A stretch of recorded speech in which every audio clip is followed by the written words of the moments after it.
ನಮಸ್ಕಾರ ವೀಕ್ಷಕರೇ, ನಾನು ನಿಮ್ಮ ಪಂಡಿತ್ ಸಾಯಿ ಸ್ವರೂಪ್ ದೀಕ್ಷಿತ್. ನಾಡಿನ ಜನತೆಗೆ ಯುಗಾದಿ ಹಬ್ಬದ ಆರ್ಥಿಕ ಶುಭಾಶಯಗಳು. ಹಿಂದೂಗಳಿಗೆ ಯುಗಾದಿ ಅನ್ನೋದು ಒಂದು ಹೊಸ ವರ್ಷ. ಹಾಗಾದರೆ 2024ರ ಯುಗಾದಿ ವರ್ಷ ಭವಿಷ್ಯ ಯಾವ ರೀತಿ ಇದೆ, ಯಾವ ಗ್ರಹಗಳು ಈ ವರ್ಷ ನಿಮಗೆ ಫಲವನ್ನು ಕೊಡುತ್ತವೆ ಅನ್ನೋದು ನೋಡೋಣ ಬನ್ನಿ. ಮೊದಲನೇದಾಗಿ ಮೇಷರಾಶಿ. ಈ ಮೇಷರಾಶಿ ವರ್ಷ ಭವಿಷ್ಯ ಹೇಳುವುದಾದರೆ, ಮೇಷರಾಶಿಯವರು ಜೀವನದಲ್ಲಿ ಈ ವರ್ಷದ ಯುಗಾದಿಯ ನಂತರ ಹಲವಾರು ಬದಲಾವಣೆಗಳಿವೆ. ಮೇಷರಾಶಿಯಲ್ಲಿ ಏಪ್ರಿಲ್ 22ನೇ ತಾರೀಕು ಗುರು ಪ್ರವೇಶವಾಗಲಿದೆ. ಈ ವರ್ಷ ಪೂರ್ತಿ ಗುರು ಮೇಷದಲ್ಲೇ ಇರುತ್ತಾನೆ.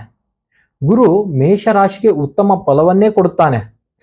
ಆದರೆ ರಾಹುವಿನ ನಿಯಂತ್ರಣದಲ್ಲಿರುವ ಗುರು ಸಂಪೂರ್ಣವಾಗಿ ಶುಭ ಫಲ ಕೊಡಲು ಸಾಧ್ಯವಾಗದೇ ಇದ್ದರೂ ಕೂಡ ತಕ್ಕಮಟ್ಟಿಗಾದರೂ ಒಂದು ಒಳ್ಳೆಯ ಫಲವನ್ನೇ ಕೊಟ್ಟೇ ಕೊಡುತ್ತಾನೆ.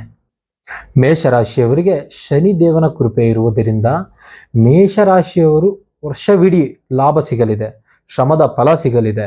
ಮೇಷರಾಶಿಯವರಿಗೆ ಈ ವರ್ಷ ಯುಗಾದಿ ಬಳಿಕ 4 ಗ್ರಹಗಳಿಂದ ಉತ್ತಮ ಫಲ ಸಿಗಲಿದೆ.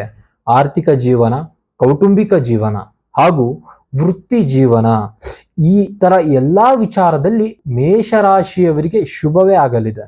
ನಿಮ್ಮ ಸಮಸ್ಯೆಗಳಾದ ವಿದ್ಯೆ, ಉದ್ಯೋಗ, ಸಾಲಬಾಧೆ, ಸತಿಪತಿ ಕಲಹ, ಆರೋಗ್ಯ ಸಮಸ್ಯೆ, ಪ್ರೀತಿ ಪ್ರೇಮ ವಿಚಾರದಲ್ಲಿ ಸಮಸ್ಯೆ ಆಗುತ್ತಿದೆಯೇ, ಮದುವೆ ವಿಚಾರದಲ್ಲಿ ಅಡೆತಡೆ ಆಗುತ್ತಿದ್ದರೆ ಮತ್ತು ಇತರ ಯಾವುದೇ ಸಮಸ್ಯೆಗಳಿದ್ದರೂ ಕರೆಯ ಮುಖಾಂತರನೂ ಪರಿಹಾರವನ್ನು ಕಂಡುಕೊಳ್ಳಬಹುದು ಅಥವಾ ನೇರವಾಗಿ ಬಂದು ಸಹ ಪರಿಹಾರವನ್ನು ಪಡೆದುಕೊಳ್ಳಬಹುದು. ಮತ್ತು ನೇರವಾಗಿ ಬಂದು ಭೇಟಿ ಮಾಡಿದವರಿಗೆ ಮೊದಲ ಆದ್ಯತೆ. ಇನ್ನು ವಿಳಾಸ: ಈಸ್ಟ್ ವೆಸ್ಟ್ ಕಾಲೇಜ್ ಮುಖ್ಯ ರಸ್ತೆ, HDFC ATM opposite, Shirdi Shri Saibaba ಜ್ಯೋತಿಷ್ಯ ಕೇಂದ್ರ, ಅಂಜನಾನಗರ, BL ಲೇಔಟ್, ಮಾಗಡಿ ರಸ್ತೆ, ಬೆಂಗಳೂರು.